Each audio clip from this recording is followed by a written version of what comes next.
Greetings, children. Captain Disillusion here. Times are changing. This year, the first 3D television channel goes online in America. Of course, it's from ESPN and will broadcast exclusively sporting events like football games.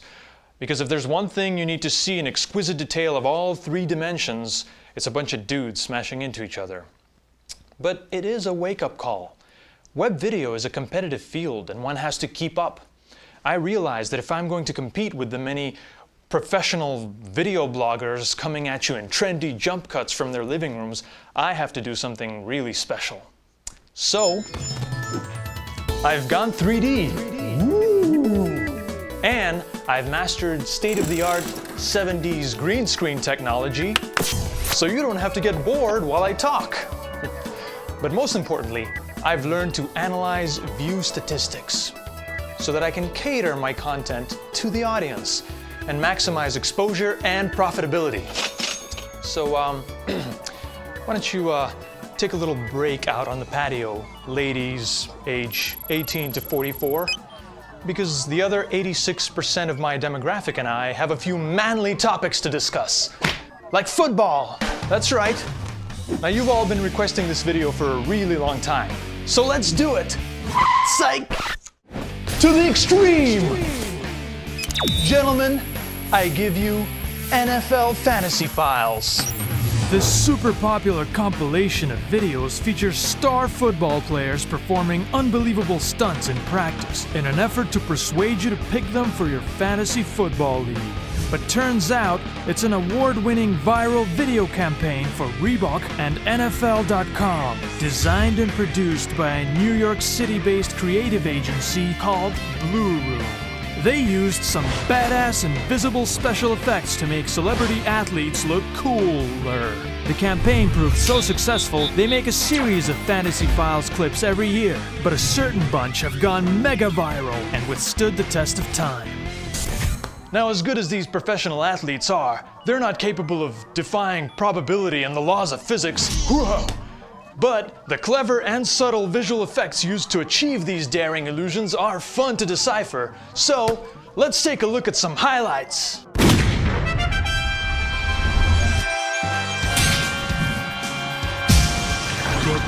Chris Cooley positions himself behind the wall, but the swish pan from the pass serves as a transition to a shot of Cooley behind the wall where a violent-looking hole has already been pre-cut. A simple digital touch-up masks the hole in the few frames where it's visible prior to impact. Cooley thrusts his hand through the hole, and an elegant animation of dust and debris does the rest. Note the dust disappearing completely before the camera starts to reposition. A moment later, the football is placed in Cooley's hand, though a clean background plate is used to hide this fact, and Cooley emerges victorious. Cut 2. Jason Campbell on the field.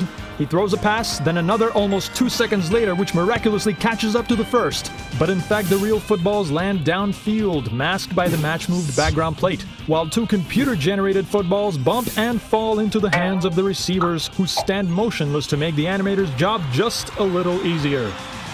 Cut 3. Marcus Colston in practice. He settles in a steady shot from which a clean background plate is generated. He pretends to catch balls handed to him, much like during the game. What? That joke brought to you by the little swishes that made it look like the footballs flew in from frame right.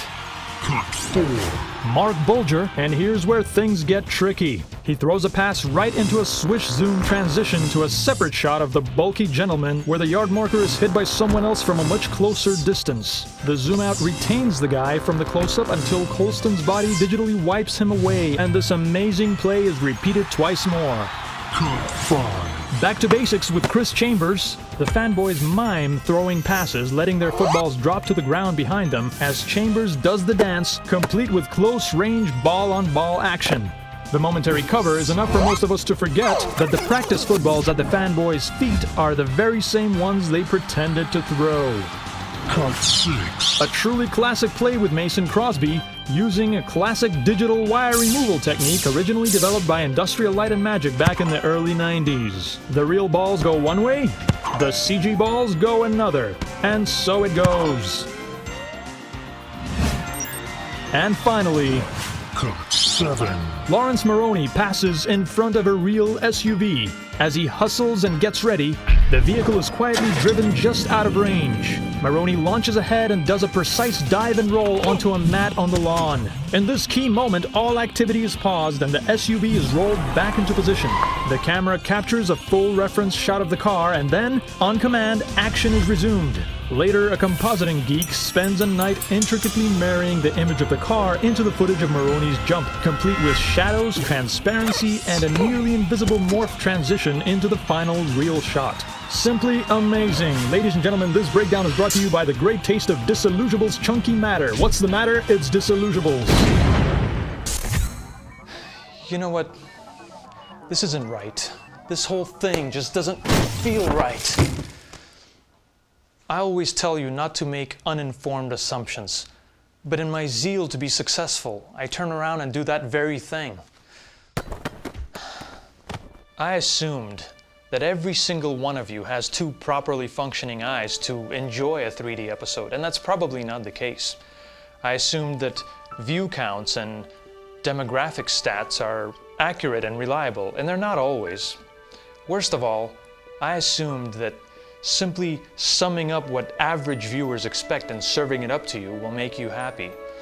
But I'm not so average, and if you like me, maybe you're not so average either. I'm sorry I stereotyped you, but don't worry, I'll keep doing what I do, the way I like to do it. But now I'm afraid it's time for me to go, kids. A fourth grader in Pasadena just realized she's not average and is freaking out. I can't help feeling responsible. Remember, love with your heart, use your head for everything else. Captain Disillusion!